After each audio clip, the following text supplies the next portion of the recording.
The story of Mussolini's cruelty toward women cannot be understood without first tracing the rise of the man himself and the poisonous ideology he cultivated that transformed Italy into a land of fear, silence, and unchecked brutality. Benito Mussolini, born in 1883 in the small town of Predappio, was not destined for greatness by birth, but by sheer force of will, violence, and manipulation. He was a man who thrived on chaos, who embraced power not as a burden, but as a weapon to bend society to his desires. From the beginning, he saw strength as the highest virtue, and weakness as something to be stamped out. When Mussolini marched his black shirts into Rome in October of 1922, forcing King Victor Emmanuel III to appoint him prime minister, it marked not only the start of fascism's grip on Italy, but also the beginning of decades of cruelty. His regime was not merely political. It was a carefully crafted machine of terror, designed to glorify war, suppress opposition, and reduce human beings to instruments of the state. Under Mussolini, men were taught to be warriors and conquerors. Women were instructed to be mothers, vessels for breeding soldiers for the nation. This belief, enshrined in his laws and propaganda, set the stage for the horrors that would follow when Italy expanded its empire and war engulfed Europe. In the early years, Mussolini presented himself as a charismatic savior. To many Italians exhausted by political chaos and economic struggle, he seemed a man of iron resolve. He filled the streets with parades, his speeches electrifying the masses, his posture firm and theatrical. Yet behind the carefully staged image lay something darker. Reports of his private life revealed an insatiable appetite for domination, both politically and personally. Mussolini was known to keep countless mistresses, some willing, many coerced. Even in times of peace, women were not safe from his hunger for control. As his power solidified, so too did his vision of a fascist empire. Mussolini's dreams stretched beyond Italy's borders. He spoke of resurrecting the Roman Empire, of turning the Mediterranean into Mare Nostrum, our sea. This ambition demanded conquest, and with conquest came subjugation, not only of men, but of women. He viewed the conquered not as equals, but as spoils. The state's propaganda celebrated virility, domination, and control. In his Italy, women were little more than bodies, either to produce children for the state or to serve the desires of those who wielded power. When the fascist state turned its attention to Ethiopia in 1935, the true brutality of Mussolini's policies began to emerge. Italian soldiers, emboldened by the regime's propaganda, treated women in occupied lands as prizes to be taken. Though officials spoke in sanitized terms of civilizing missions and protecting the empire, the truth was far more disturbing. Captured women were abused, their suffering hidden beneath the triumphalist rhetoric broadcast back home. Inside Italy itself, repression deepened. The secret police, the Ovra, silenced dissent. Fear seeped into every household, every conversation. Those who spoke out risked imprisonment or worse. Women who dared to defy Mussolini's rigid expectations found themselves ostracized, sometimes arrested, and often destroyed in reputation. By the time the Second World War arrived, the foundations of terror had been firmly laid. Mussolini's Italy was thus a paradox, outwardly proud, disciplined, and orderly, but inwardly festering with cruelty. It was a nation where the weak, especially women, were trampled beneath the boots of soldiers and bureaucrats who believed themselves agents of destiny. The dictator's obsession with strength and conquest infected every institution, every law, and every home. This was the stage upon which the darkest chapters of his rule would be written.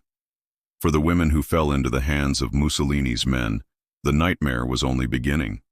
Their voices, long silenced, would whisper through history, telling a story of power misused and humanity erased. When the guns of the Second World War thundered across Europe, Mussolini saw in them not the threat of destruction, but the promise of glory. Hitler's rapid rise, his armies crushing Poland and sweeping through France, left Mussolini restless.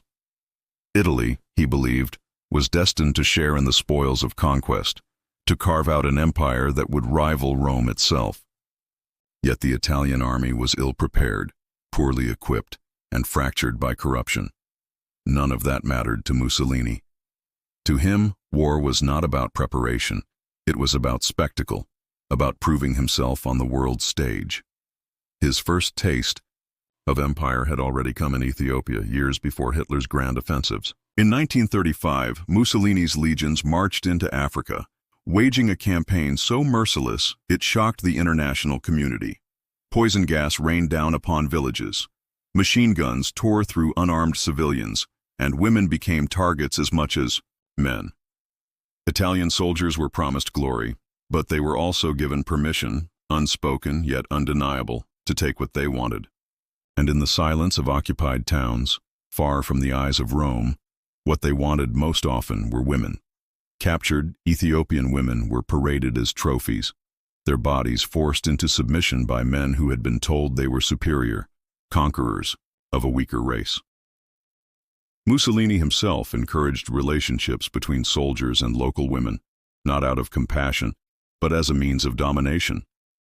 To the fascist regime, such unions were less about intimacy and more about humiliation, forcing submission through bloodlines, stamping out cultural identity, and proving the dominance of Italian virility.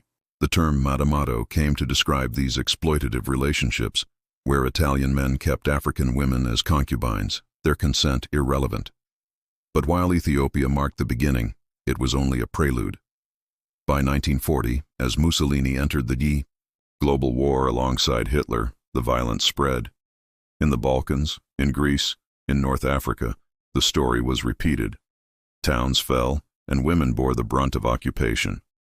Soldiers, hungry, afraid, and desperate to assert control, lashed out not only with rifles but with cruelty that left invisible scars. The fascist vision of the world demanded dominance, and women became its most vulnerable victims. Inside Italy, the impact of war was just as brutal. Food shortages left families starving, and the regime's propaganda machine worked tirelessly to convince women that their role was to sacrifice quietly. They were told their duty was to give birth to soldiers, to hold their households together, and to never question the authority of the state. Mothers who lost sons were told to be proud, widows were told to be silent, and those who resisted, those who dared to demand more than obedience, were threatened into submission. As Mussolini's forces stumbled in Greece and North Africa, desperation deepened. Soldiers who felt betrayed by their leaders often turned their rage against civilians, particularly women. Reports that trickled back from the front spoke of villages pillaged, of atrocities covered up in official communiques. Yet in Rome, Mussolini boasted of victories that were often defeats, draping his failures in the language of triumph. The world saw parades and propaganda films. The women who suffered in silence saw only shadows and horror. Even in occupied territories of Italy's allies, women bore the weight of Mussolini's ambitions. In Yugoslavia, fascist administrators presided over a reign of terror, where forced labor, mass executions, and assaults on women were carried out under the justification of pacifying the population. Those who survived carried stories too, terrible to tell openly, their memories buried under shame and fear. Yet Mussolini's cruelty was not only enacted by his soldiers abroad, it was also mirrored in his own behavior at home. He cultivated an image of virility, bragging that he needed multiple women each day to satisfy his desires. Women who entered his orbit rarely did so freely. They were often pressured, coerced, or broken down by his power. His palace became another battlefield, where conquest was measured not in land, but in lives reduced to objects of gratification. By the early 1940s, it had become clear that Mussolini's dream of empire was unraveling. His armies bled in North Africa, his occupation of Greece drained resources, and the Italian people grew weary of endless sacrifice. Yet even as his power faltered, the suffering of women continued unchecked. For them, the war was not fought in speeches or parades, but in the daily terror of soldiers' boots on cobblestones, in the silence of night when screams went unheard, in the constant fear of being seen as spoils of war. Mussolini's campaigns were painted as grand adventures, a revival of Roman destiny. In truth, they were soaked in blood, humiliation, and exploitation. And for the women who lived through them, survival meant enduring horrors that the dictator's propaganda could never erase. But the darkest truths were still to come. For behind the front lines, beyond the occupied villages and the whispers of soldiers, Mussolini's regime maintained places where women were not only captured but broken, chambers where the cruelty of fascism reached its most disturbing depths. War has always brought suffering, but under Mussolini's fascist regime, the suffering of women took on a particularly cruel and systematic form. To the dictator and his followers, women were not only subjugated but commodified, seen as extensions of conquest, trophies to be displayed, and bodies to be controlled. This mindset, rooted in fascist ideology, transformed countless women into victims whose torment was hidden behind the triumphant images of flags, speeches, and marches. In Ethiopia, where the fascist empire first claimed its dominion, the treatment of women set a pattern that would echo through all of Mussolini's campaigns. Italian soldiers, encouraged by propaganda that painted them as superior to the primitive populations they conquered, often viewed Ethiopian women as possessions. Entire villages would be raided not only for supplies but for wives and daughters. Madamato, the practice of soldiers keeping women as forced companions or concubines, became widespread. Officially, the regime tried to sanitize it, presenting these relationships as consensual unions that demonstrated the civilizing mission of Italy. In reality, most were coerced arrangements born of desperation and violence. The suffering did not stop there. When Mussolini realized these unions threatened the purity of his racial ideology, he introduced new laws in 1937 criminalizing interracial relationships. Women who had been forced into such arrangements were suddenly treated as criminals. Children born of Italian fathers and African mothers were stigmatized as tainted. In one of history's cruelest hypocrisies, women who had been coerced into submission were punished for what had been done to them. The Balkan campaigns in Yugoslavia and Greece magnified these horrors. When Italian forces marched through villages, women were often among the first to be singled out. Some were taken away by soldiers, their families powerless to intervene. Others were forced into service roles for the occupiers, cleaning, cooking, and enduring constant harassment. Behind closed doors, abuse flourished. Officers used their rank to demand compliance, while common soldiers, embittered by defeats and poor conditions, took out their rage on the most vulnerable. Reports of mass assaults reached Rome, though they were rarely investigated. Instead, the regime silenced survivors. Complaints were buried under bureaucratic indifference or actively suppressed by the Ovra, Mussolini's secret police. The logic was simple. Acknowledging the suffering of women would tarnish the image of Italy's glorious campaigns. Thus, silence became as powerful a weapon as the rifle. Within Italy itself, captured women came in another form: political prisoners. Those who resisted fascism, who joined underground movements or merely voiced dissent, often found themselves dragged into interrogation rooms where gender became a tool of humiliation. Female partisans were stripped of dignity before being stripped of freedom, subjected not only to beatings but to assaults meant to break their spirit. For Mussolini's regime, the message was clear: women who dared to resist would not only be crushed but dishonored. The treatment of women in prisoner of war camps added yet another layer to this disturbing picture. In camps across occupied Europe and North Africa, women who had been swept up in arrests, nurses, resistance fighters, or civilians, faced conditions designed to dehumanize. Malnutrition, forced labor, and relentless harassment became their daily reality.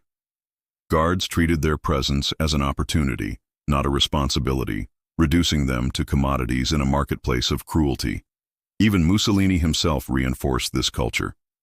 He was infamous for boasting about his virility, claiming he needed multiple women each day to satisfy him. His private chambers were filled with mistresses, many of whom entered unwillingly, pressured by power or fear. In his worldview, women existed for use. His own behavior became the ultimate model for soldiers and officials, who mirrored his contempt for women across every occupied land. For the victims, the consequences were lifelong. Many bore children conceived in violence, living reminders of their trauma in societies that often shamed them for what had happened. Others carried scars in silence, their testimonies buried until decades later. Entire communities bore wounds that could not be healed, their daughters and wives forever marked by the shadow of occupation. What made Mussolini's crimes particularly disturbing was their dual nature. They were both personal and systemic. On one hand, he personally exploited women, treating them as extensions of his power. On the other, his regime created an environment where such abuse was normalized, sanctioned, and concealed. Soldiers who committed atrocities were rarely punished. Often, they were rewarded with promotions or left unchallenged, their actions dismissed as part of the cost of war. Women became symbols of fascist conquest, their suffering deliberately obscured by the language of empire. In propaganda posters, smiling women in traditional dress were depicted welcoming Italian soldiers as liberators. The reality, hidden behind closed doors and unspoken in reports, was far different. They were spoils of war, stripped of choice, dignity, and sometimes even life. And yet even in this darkness many resisted. In villages across occupied Europe, women joined partisan movements, smuggled weapons, or risked everything to protect their communities. But resistance came at a terrible cost. Mussolini's men knew that the best way to break a community was to target its women. By making examples of them, the regime instilled fear not only in individuals but in entire populations. Thus, the story of Mussolini's treatment of captured women is not only one of suffering but of strategy. He used women's bodies as battlefields, their subjugation as a weapon of war. To conquer a nation, he believed, one must first conquer its mothers and daughters. But while the regime did everything to silence their voices, some survived to tell their stories. Their testimonies, though scattered and often overshadowed by broader accounts of the war, reveal truths that Mussolini tried desperately to bury. Truths that cast his empire not as glorious, but as a theater of cruelty where women bore the heaviest chains. The battlefields of Mussolini's empire were not the only places where women suffered. Behind the front lines, deep in the machinery of fascist Italy, existed another darker world, one built on secrecy, surveillance, and cruelty. These were the prisons, interrogation rooms, and hidden chambers of the regime, where Mussolini's victims were not soldiers or nations, but individuals, many of them women, who had dared to resist or who had simply been in the wrong place, at the wrong time. The Ovra, Mussolini's secret police, functioned as the eyes and ears of the dictatorship. No whisper of dissent was too small to investigate, no person too unimportant to be dragged away. Women were especially vulnerable. Housewives who spoke out in breadlines, teachers who criticized the state in private, and daughters of families suspected of anti-fascist ties could find themselves taken from their homes in the dead of night. Once captured, they entered a labyrinth designed not for justice, but for breaking the human spirit. Inside these detention centers, the treatment of women became another extension of fascist power. Official records speak of interrogations, but survivors' testimonies tell a far bleaker story. Women were beaten, deprived of food and sleep, and subjected to methods of humiliation intended to crush not only their bodies, but their dignity. Stripped of identity, they were addressed as nothing more than numbers, their individuality erased so that they might be more easily controlled. But the most disturbing element was the use of sexual violence as a weapon. Interrogators understood. That assault left wounds far deeper than broken bones. For women suspected of aiding partisan fighters, humiliation often preceded execution. Guards viewed their bodies as another tool of punishment, turning private suffering into a public warning. In this way, the regime extended its terror beyond the prison walls, because every woman who entered knew that her family, her neighbors, her entire community could be shamed through her. In some prisons, women were forced into roles that blurred the line between captivity and enslavement. Young women were selected to serve officers, coerced into compliance by the threat of harsher treatment or retribution against their loved ones. To the fascist machine, this was not seen as cruelty, but as discipline, a method of breaking enemies and reinforcing dominance. What was done in the shadows was denied in public, hidden under the regime's veneer of order and morality. Mussolini himself was not blind to these practices. His obsession with control and virility filtered into every corner of fascist Italy. While he gave speeches exalting women as mothers of the nation, his regime oversaw their degradation in interrogation chambers and prison cells. To him there was no contradiction. A woman's worth was determined not by her humanity but by her usefulness, to the state, to the war effort, or to his personal desires. Those who failed to serve were expendable. Captured partisans, many of them women, endured the harshest fate. These were women who carried weapons into forests, smuggled messages through cities, and sheltered fugitives in their homes. When they were caught, they were paraded as traitors, beaten to force confessions, and often executed as examples. Before death, however, the torment was calculated.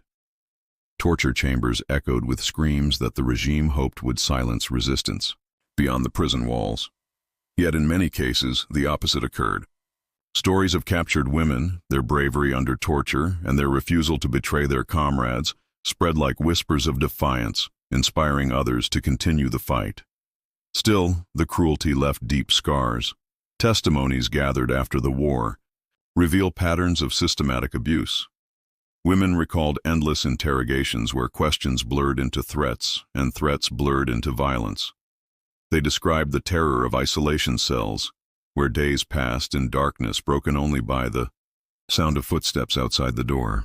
Some spoke of being forced to watch as others were tormented, a cruelty designed to instill hopelessness.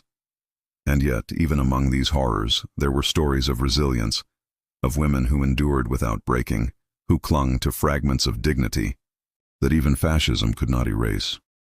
Perhaps the most haunting truth of these chambers was the silence that followed. For decades after the war, many survivors did not speak. In a society eager to rebuild, their voices were often drowned out by broader narratives of military defeat and national shame. Women who had been assaulted feared further stigma if they revealed their past. As a result, the crimes committed in Mussolini's dark chambers remained buried, their details scattered across fragments of testimony, official denials, and whispers, passed down through families. These hidden places, though less visible than the battlefields, embodied the essence of fascist cruelty. They showed that Mussolini's war against women was not incidental but systemic. Not merely the acts of rogue soldiers, but a pattern rooted in the very logic of his dictatorship. Conquest required domination, and domination was exercised most brutally upon those least able to defend themselves. By the time Mussolini's power began to crumble, thousands of women had passed through these dark chambers. Their names were rarely recorded, their stories rarely told. Yet their suffering remains one of the clearest testaments to the true nature of fascism.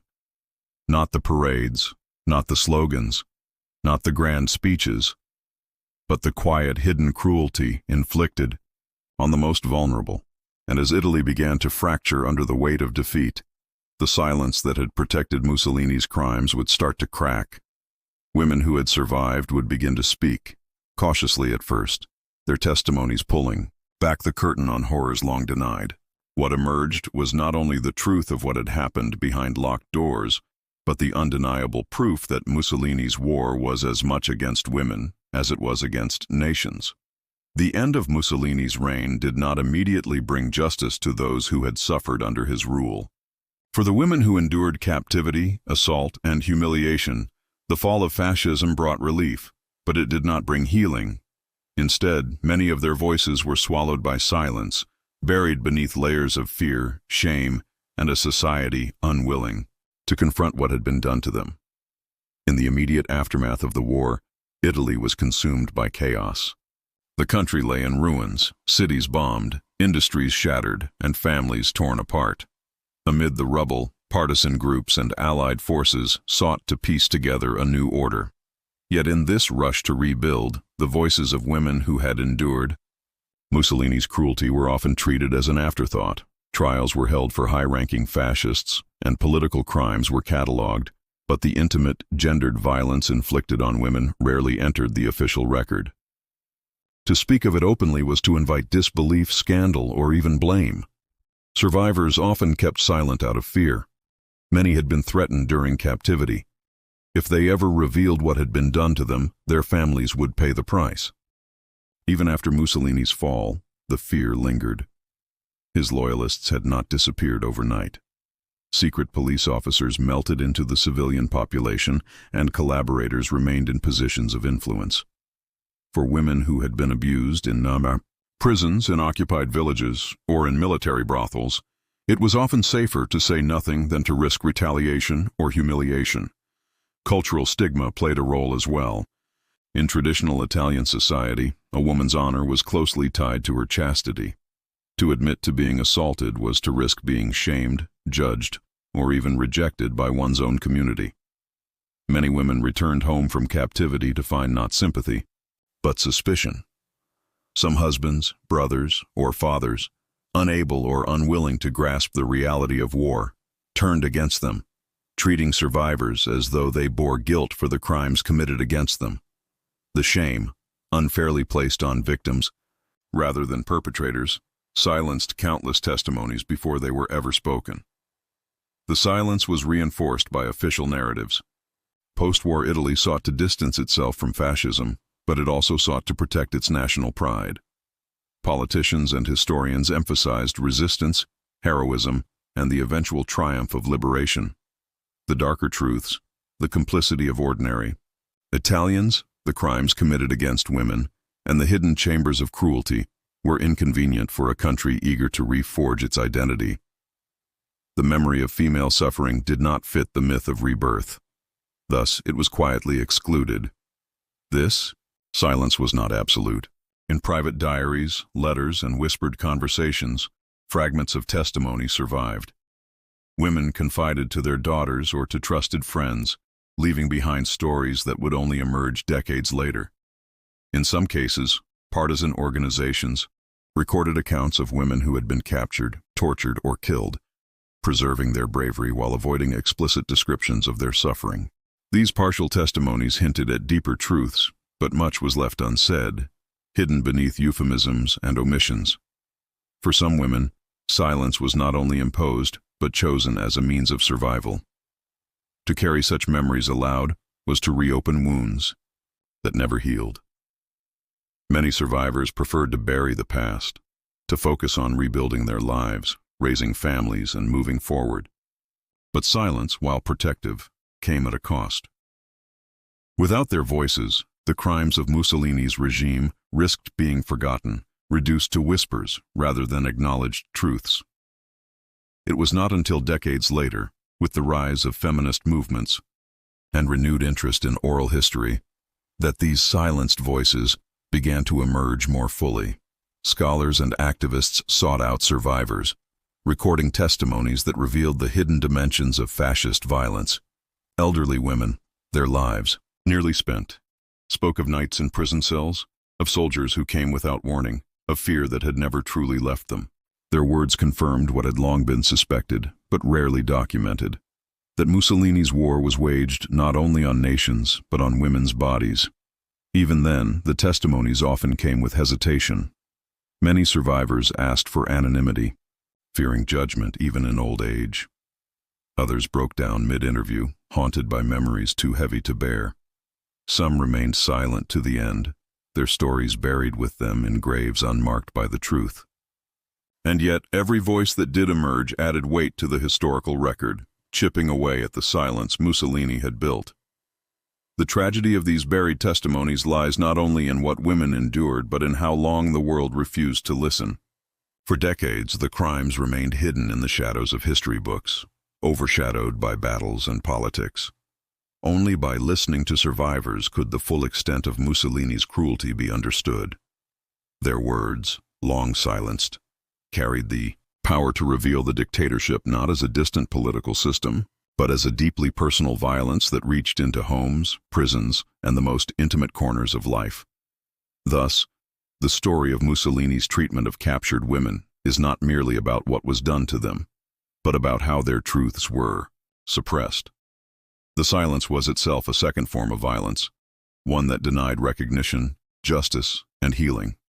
Only by breaking that silence could history finally begin to acknowledge the full depth of fascism's crimes. By 1943, Mussolini's empire was collapsing under the weight of its own lies. The man who once boasted that fascism would create a new Roman Empire found himself presiding over defeat, humiliation, and growing rebellion. His armies had bled out across North Africa, his conquests in the Balkans were disintegrating, and his people, once dazzled by his parades and speeches, were starving, disillusioned, and furious. The silence that had shielded Mussolini's crimes was beginning to crack, and with his fall, so too came the first glimpses of the truths he had buried. The downfall began in July 1943, when Mussolini was dismissed from power by King Victor Emmanuel III and placed under arrest. Italy, exhausted by war and bombardment, had turned against its duce. Crowds that once hailed him as a savior now cursed him as a destroyer. Yet even in disgrace, Mussolini remained dangerous. Within months, German forces freed him from imprisonment and installed him as the puppet ruler of the so-called Italian Social Republic in the north. From there, he presided over a shrinking dominion of terror, dependent entirely on Hitler's protection. It was in this desperate final phase that the EI regime's violence grew most frantic and its treatment of women most vicious. Partisans were rising everywhere, their networks swelling with young men and women determined to drive out fascism. Captured female partisans were singled out for brutal reprisals. Many were tortured not for information alone, but as examples. Their suffering used to terrify others into silence. Mussolini's state, now cornered and gasping, unleashed cruelty without restraint. Yet the tide had turned. Allied forces advanced through Italy, and the partisan movement grew bolder. As the Germans retreated and Mussolini's power shrank to a handful of northern cities, the silence that had cloaked the regime's crimes began to dissolve.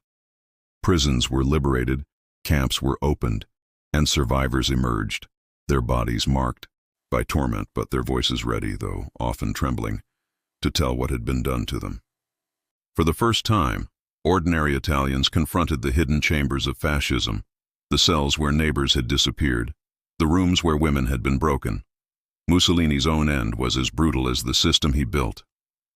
In April 1945, fleeing northward with his mistress Clara Petacci and a convoy of fascist loyalists, he was captured by partisans near Lake Como.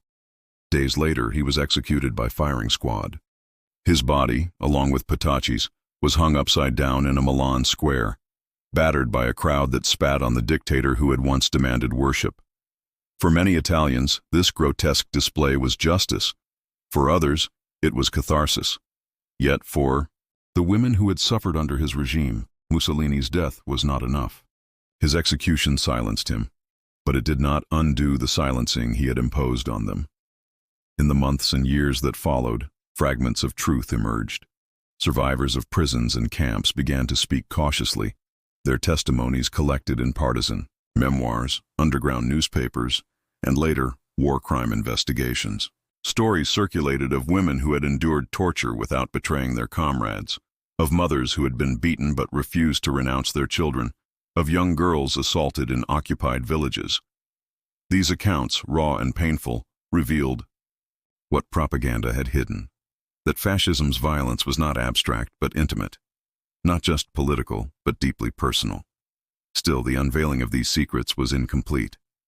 Many survivors remained silent, fearful of stigma or re-traumatization. Official investigations often focus more on political collaboration than on gendered violence, leaving women's experiences underdocumented. The tribunals that did take place punished some perpetrators, but countless others slipped back into civilian life, unpunished and unrepentant. The crimes against women were rarely given the prominence they deserved in the immediate post-war reckoning, and yet the cracks in the silence widened. As families reunited, whispered confessions emerged. Daughters learned of what had happened to their mothers, wives revealed scars to their husbands, and communities slowly pieced together the hidden history of their suffering. These truths, passed quietly at first, became louder in time, seeping into memoirs, archives, and oral histories that ensured they would not be lost completely. The fall of Mussolini, then, was not only a political collapse, but a moment of exposure. With the dictator gone, the myths of his greatness dissolved, and the darker realities of his reign came to light. The unveiling of these secrets revealed a fascist state built not on strength, as Mussolini claimed, but on exploitation, fear, and the destruction of women's bodies and voices. For the survivors, however, the end of Mussolini was only the beginning of another struggle.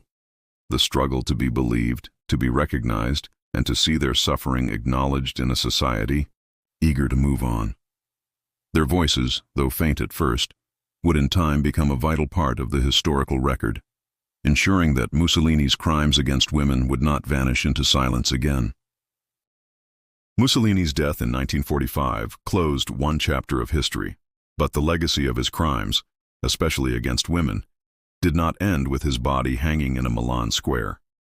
Instead, those crimes echoed through generations, shaping how Italy remembered its fascist past and how survivors carried their wounds into the future. The dictator was gone, but the scars he left, etched into both flesh and memory, endured. In post-war Italy, silence remained a powerful force.